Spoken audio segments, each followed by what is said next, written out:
What is up, my crew? Thank you for joining me here in the Nook. My name is Stephen Murphy, and I am so honored to have you with me here today. We are now a couple of months into this podcast experiment, and I hope that you are enjoying it and being encouraged by the stories here. If you ever have any questions or comments about any of the Nook episodes, you can reach me by email. The address is steven@nookpodcast.com. That's Steven with a V at nookpodcast.com.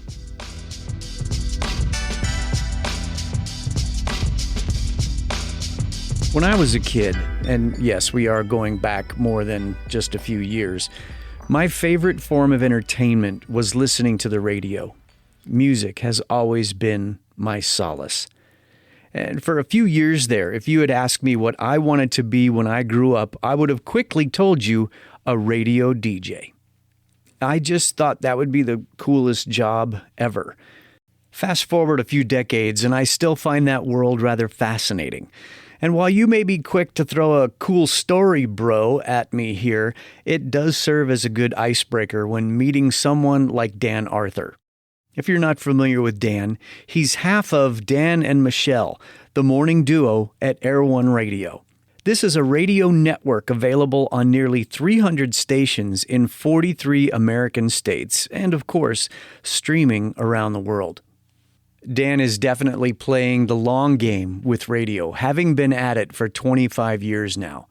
Having done stints at stations in a multitude of formats, he will tell you that he's never felt more fulfilled than he is right now, working with his wife and spreading encouragement for an audience of thousands and thousands 5 days a week. Small spoiler alert, we did go deep into the topic of depression, and that was something I would have never expected. Just a heads up for you. So settle in for a great conversation with my new friend, Dan Arthur.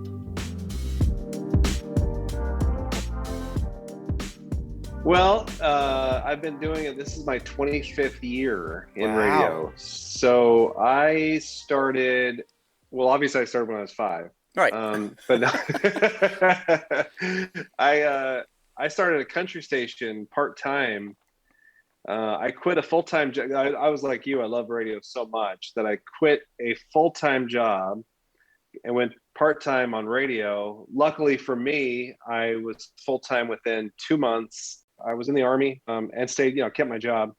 I also went into ministry. I was a children's pastor for a while and still kept my job. I never left radio the entire time, but, I had some kind of like avenues that I took, ministry, obviously. And so when Air1 came available, because I was in secular radio for so long, but I'd always listened to Air1. I wanted to be on Air1, and I bugged them. And when it came available, we were just over the moon. Matter of fact, when I married Michelle, I told her, I go, man, if we ever get the opportunity to work for Air1, our sister station, as you know, probably is K-Love. And people are like, why don't you want to go to K-Love? And nothing against K-Love. I know all those people. I love all those people, but Air1 has a special place in my heart. I mean, it always will. And even now, after they flipped formats and went more worship, I felt like that was just God saying, time is right now. This is what you got to do. And there's a huge freeway for people that are just searching for worship. Like they just want it. They need it. And so I was 100%. I was like, let's go. Because we were hired 3 months before they flipped to worship. And I couldn't be happier. I think it's a fantastic station, and I love being a part of it. Well, and if the stats that I saw, tell me if these have changed at all. It says that there are 123 stations in 43 states. Is that still about right where Air1 is available? We have, it's near, we have almost 300 now. Oh, okay. The 43 states but they probably, like some markets we have multiple signals, so that's probably what you're seeing. And some of them are like low power FM, which, sometimes like Houston, for instance, I think we get a certain part of Houston and not another part. And other cities like Chicago, Dallas, LA, we've got full strength signals. New York City, nearing 300. what's the pie chart look like as far as how many people are listening over the air and how many people are streaming? I mean, is streaming the much bigger deal now? Yeah, it's big. EMF, who's our parent company, which handles K-Love and Air1, our streaming is through the roof. We have roughly 4 million people listening a week, and that's over the air. And then streaming, we have another million listening a week. Dang, that's some reach. Yeah, no, it's a powerful, powerful ministry, and I wish you could see what's behind it, like the staff behind it, and all the people, the pastors to the people that answer phones, and we have people that just their job is to pray, walk. You know, we had for a while people walking around the building just to pray, and it's a cool place to be, man. It really is. So then, is it fair to say that what people hear, what people are listening to between the songs and those folks that do get the voice, that's not hype. That's something that's into the DNA of the organization itself. Yeah, absolutely. I mean, this place is from the top down. Our CEO, Bill Reeves, is one of the most godly men I've ever met in my life. The vice president of radio to our pastors. I mean, this is legit. I mean, you'll hear stories about other ministries that, you know, things happen, you know. I will say there's a lot of accountability with our stations. And I think it's hugely important. One of our, not just Air Talent, but everybody, we have 450 employees, and we're all, we set aside like 3 times a day, or is it 5 times, to pray. Like, I have a little alert on my phone that pops up, it says time to pray. And then I go to our Air1 app and see, you know, prayer requests. And nice. we as a staff do that. We just, okay, well, I'm going to spend some time on and pray for this person listening in Phoenix or whatever. It's just, not only do we care deeply about our listeners, we care deeply about each other. This is the closest staff I've ever been on. And I've been on, you know, I've worked at a lot of stations, and I've had good friends, and I still do. I still keep in contact with everybody. But we are a tight family, and we consider the listeners. I know this sounds cliche, and I almost hesitate to say it, but we consider listeners our family. We really do love them. We appreciate them so much, and it's a great place, again, to work and just experience. Sure. Well, and then you have the added advantage in saying family, and that you're on the air with your wife. Did you start together there? Was that the idea going in, that it would always be Dan and Michelle? Yeah, we've been on the air together for 10 years. Okay. She came from TV. She was a meteorologist, and I met her when she was in Madison, Wisconsin. So she filled in with me on a country morning show because everybody knew who she was, and I was, and so she loved it so much. I said, "Would you quit? Would you quit TV?" And I didn't think she got a degree in, the whole thing in TV. Like, I didn't think she'd quit. And she said, in a heartbeat. She loved it so much. So our first stop was in Omaha, and we did a morning show for 3 years there. And then we got a big break in Sacramento. We worked at a hot AC here in Sacramento for 6 years.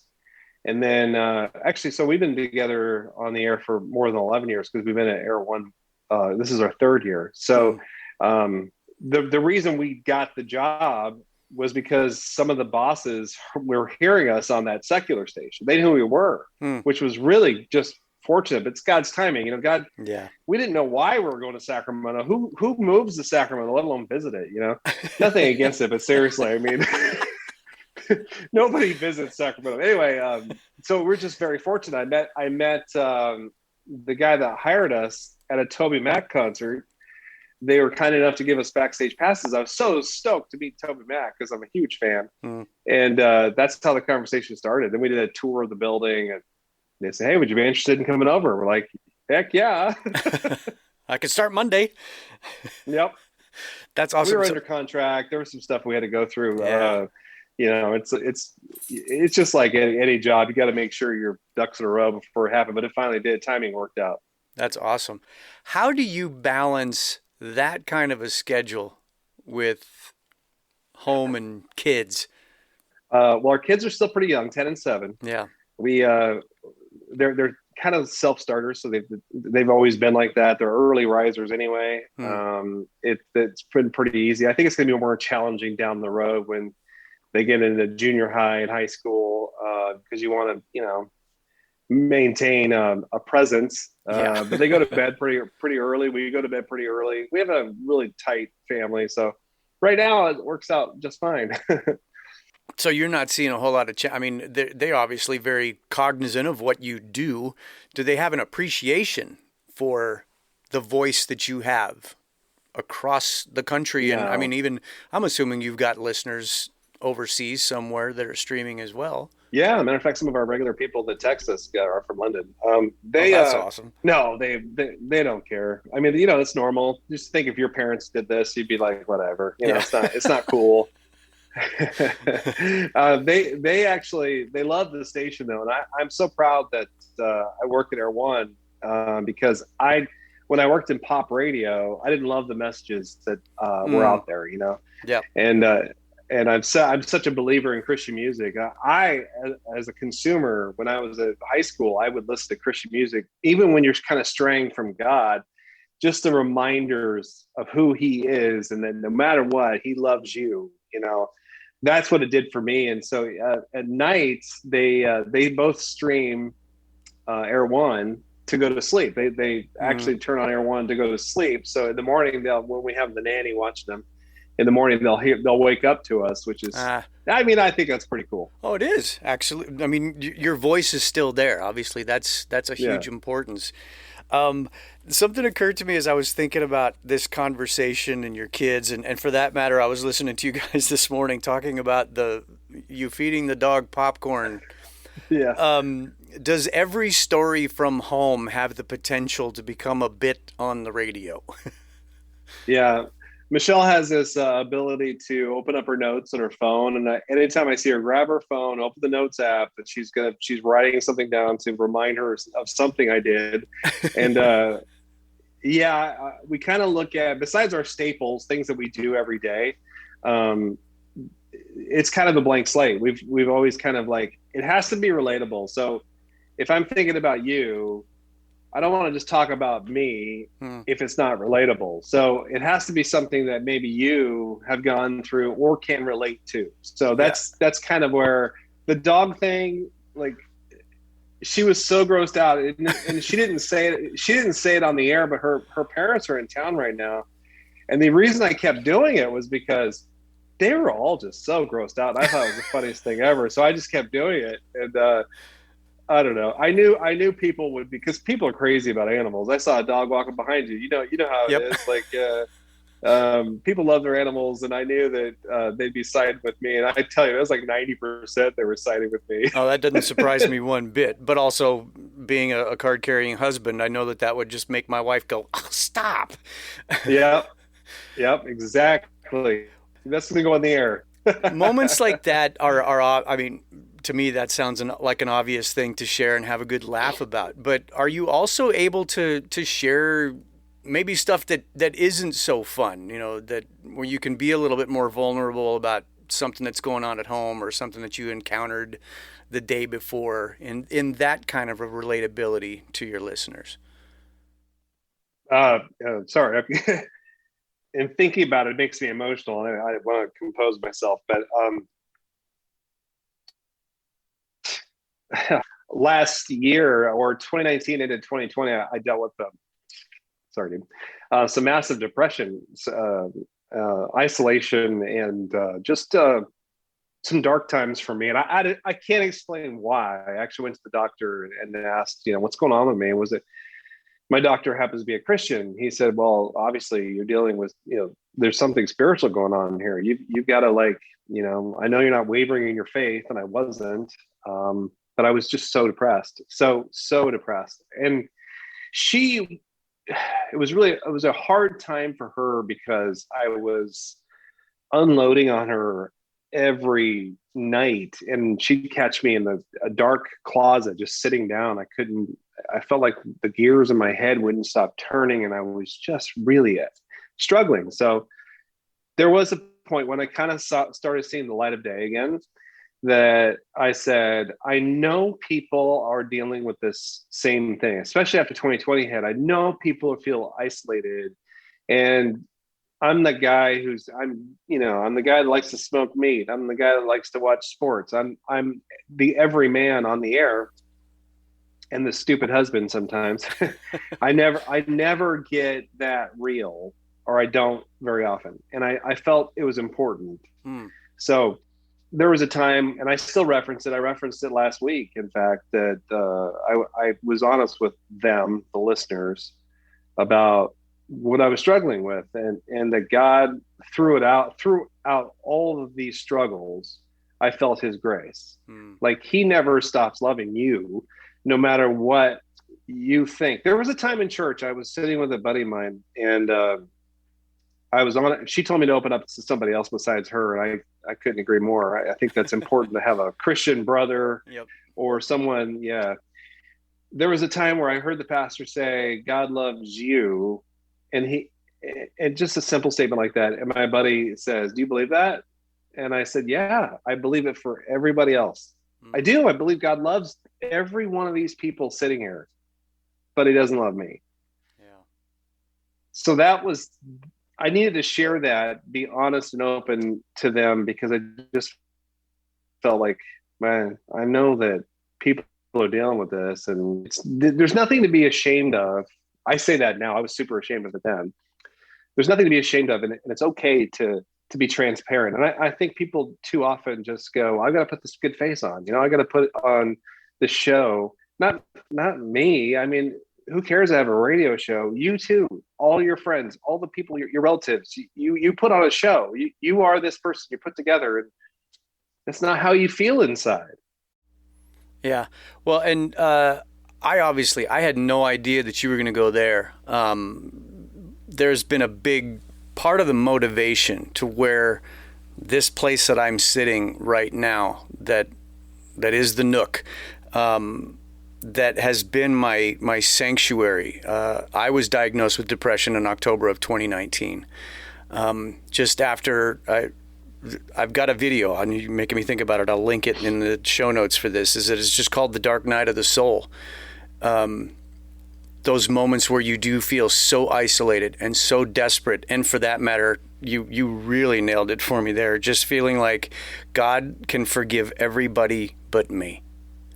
And I am so grateful for a counselor who quite literally hammered me on that to basically say, how dare you think so limited of our God, our Creator God, to think that somehow you are outside of that.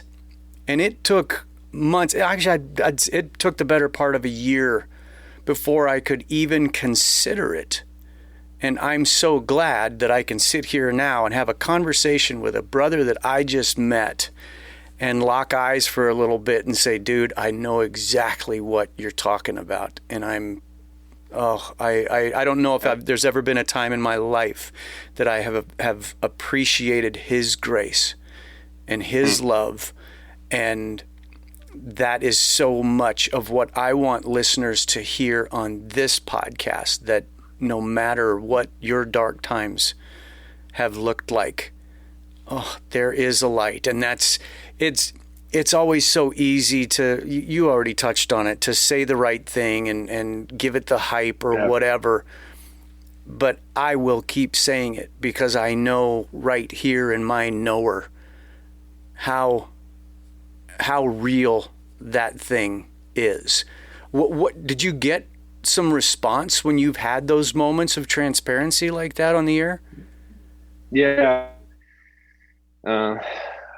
It's kind of hard to face it, to hear these stories, but I felt like I had some guys reach out to me, and I really felt like that they heard that at their darkest moment. And for whatever reason, they were listening to Air1, and one of them in particular, I'll never forget, because he wasn't a listener. Like, he had just discovered the show. It's a God thing, it's right. God timing. Yep. He just discovered the station. Yeah. And he heard me kind of confess as to what I was going through. And he said, kind of like you just said, he he said, it sounded like you were talking, like I was talking through you.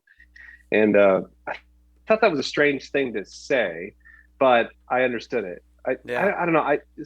There's I feel for me to step out of my comfort zone and can talk about this depression issue, mental illness, for me was a massive step. But I really felt like God was pushing me that way, and I'm more comfortable. I'm like you. I'm a lot more comfortable discussing it. It's still emotional for me, obviously, because I have a hard time even verbalizing it. But you know what? It's good. It's really good. God's got us. Torrin Wells has that song, God's not finished with you yet. If you're alive, if you're breathing, you've got a purpose, you've got a mission. And if you have, wherever you're listening and whatever you do for a living, you don't need a massive microphone like you and I have. You have that microphone with your family, your friends. You have a calling on your life if you know Jesus.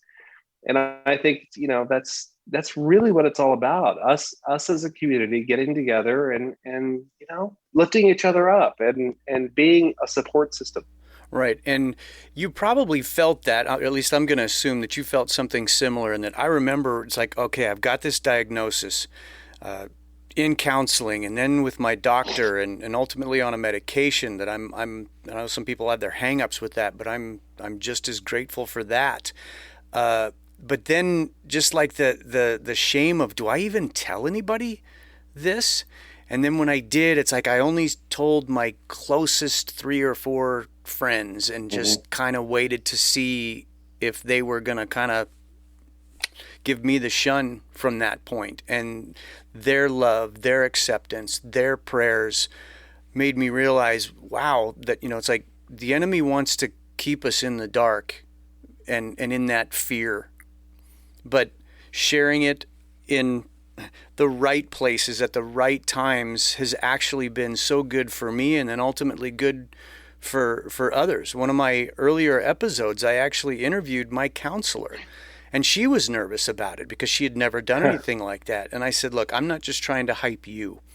I believe that somebody will be helped. It may not be thousands, but I believe somebody will be helped. The day that episode released, I was sitting here that morning having coffee and reading, and I started getting texts from a friend of mine in South Carolina who had his own questions, had been feeling like it was time for him to get in counseling.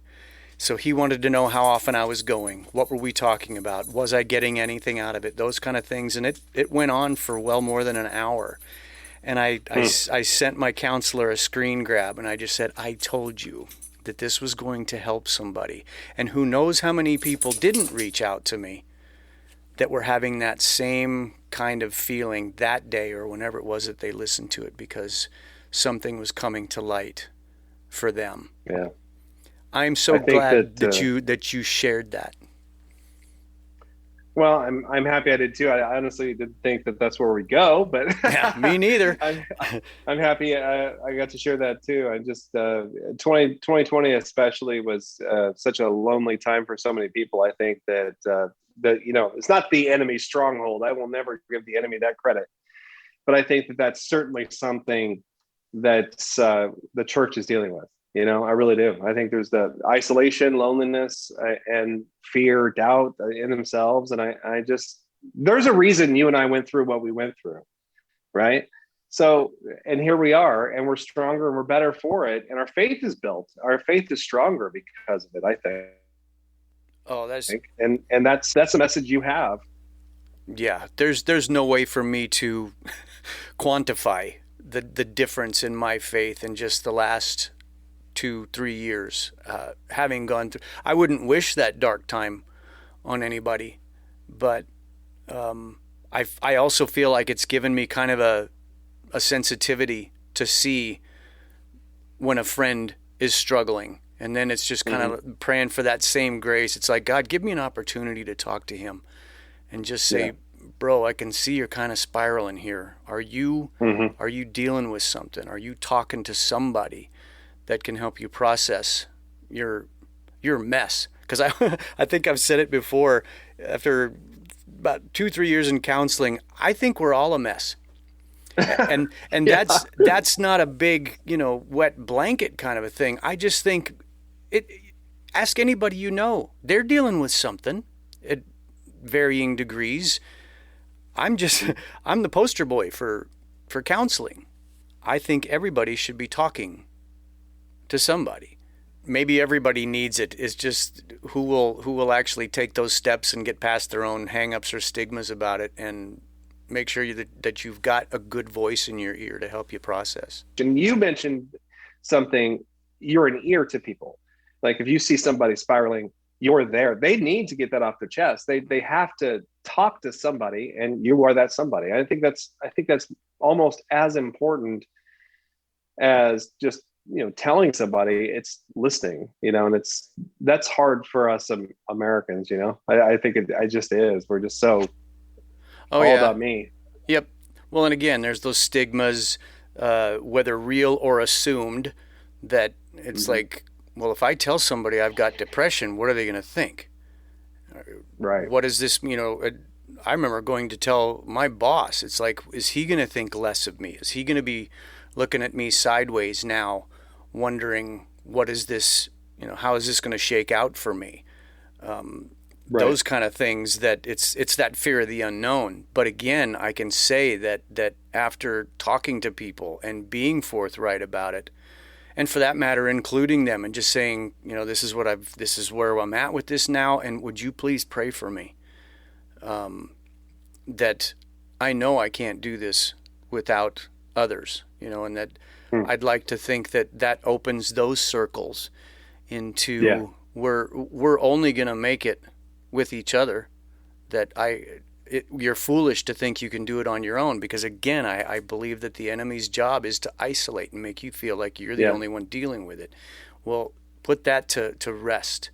You need people. You need good people. Or you may never get out of that. And maybe that's the part that scares me too, that it's like, at the risk of sounding, hyped with bravado, it's like, not on my watch. I had a friend commit suicide a little over a year ago. Same type of stuff. And it's just like, everybody thought that he was in a much better way. And then one night he's just gone. And that was one of those wake up, good gummit. I'm going to keep an eye on people as best, even if I have to be a little obnoxious. I'm going to keep an eye on people. Well, keep it up, man. I think that it sounds, when I hear you talk, it just sounds like this is on your heart. You've been given a special calling, as it were. I think it's awesome. I couldn't agree more with what you're saying. Not the bravado thing. I think what you said is right on. Not on my watch. That should be your slogan, man. Not on my watch.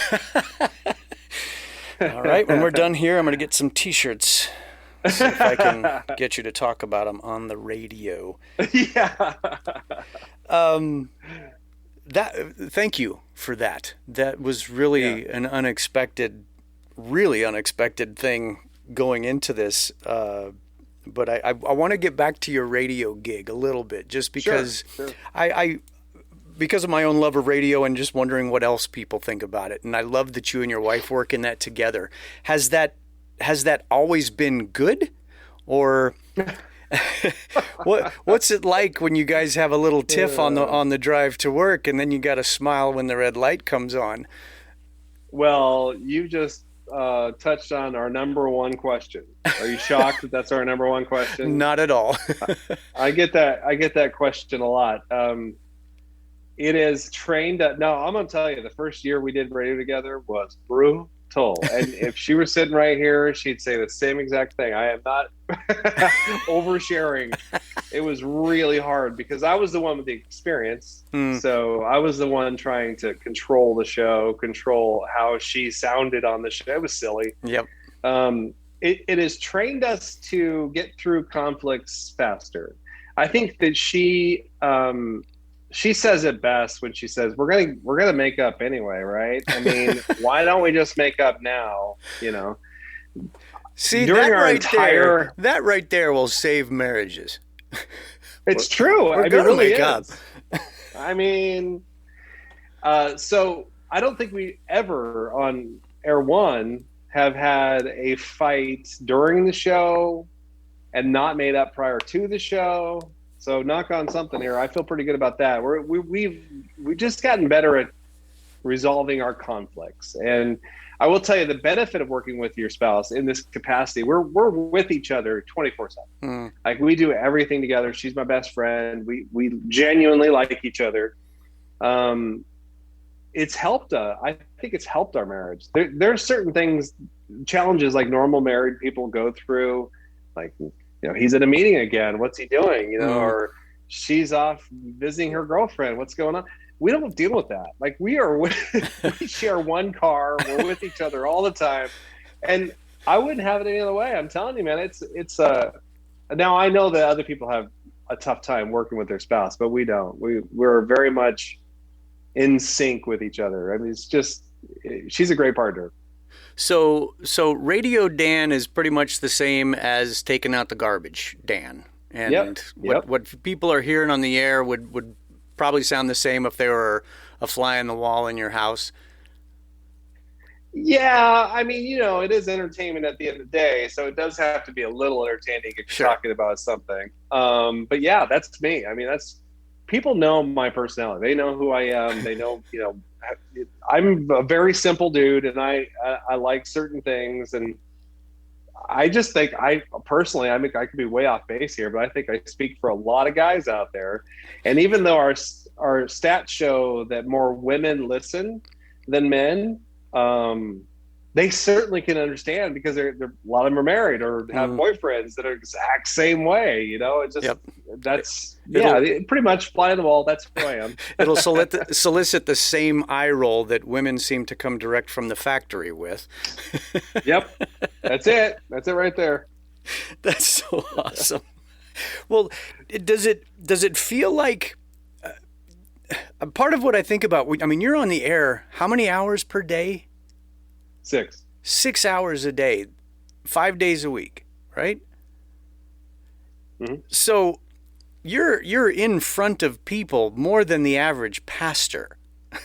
Yeah. That's a lot of time in front of people.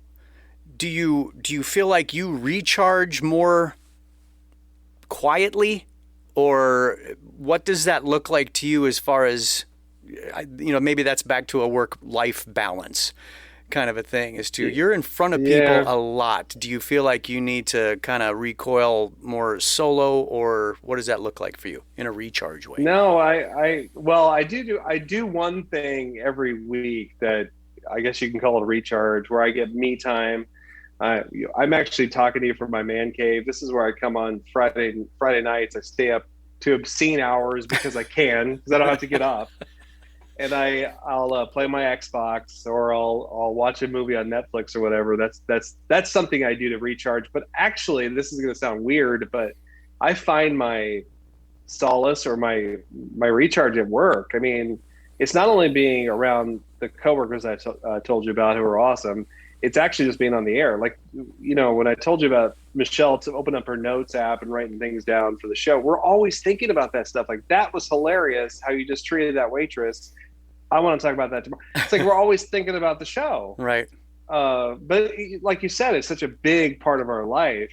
And we love what we do. So that, it is kind of my recharge being on the air. I will say this, I am looking forward to the day where I don't have to get up, at that terrible hour.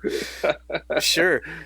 But when it sounds like, what you said there just made me think of that old adage of, do what you love and you never work a day in your life kind of a thing. Yep. It's like, it's not a strain for you. Yeah, I'm sure those hours are rough even after you've done it for a few years. But when you get there and you know that you're finding such fulfillment in it, that it's not a strain, that even that afternoon when something funny happens, you're thinking, oh, there's tomorrow's bit. It's not like some mandatory thing. It's like, oh, cool. I already know what we're going to be laughing about tomorrow. That's got to be a great way to just be able to approach day by day or week by week, however that's shaken out. Yeah, it's kind of fun because like you can't do show prep necessarily when you're just sitting at home. And we find that if we just go to Walmart or and you know, it's funny. There's a lot of funny stuff out there, interesting stuff that people do or say, and interactions that you have with people. That's stuff that's like, we call it show prep. It's just fun to experience it.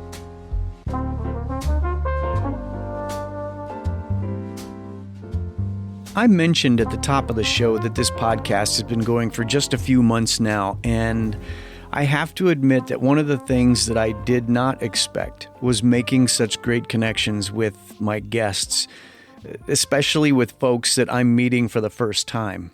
And this interview was no exception. I made a new friend, and it's amazing that God allowed us to connect over something like our shared condition of dealing with depression. Not at all what I expected going in, but I'm so grateful that Dan was willing to be so open about such a deep subject. If you know someone who might be encouraged by this discussion, share a link. You never know what might spark something positive for a friend or family member. And while you're feeling charitable, please subscribe and take a minute to leave a review. It really does help get the word out about the good things happening here in the Nook. And if you'd like to support the show financially, it's real simple. You can just buy me a coffee. Check for the link in the show notes or go to buymeacoffee.com/the Nook. I've also got links to Dan and Michelle's social media pages in the show notes. Give them a follow. Thanks again for joining me today, and I'll catch you here next time in the Nook.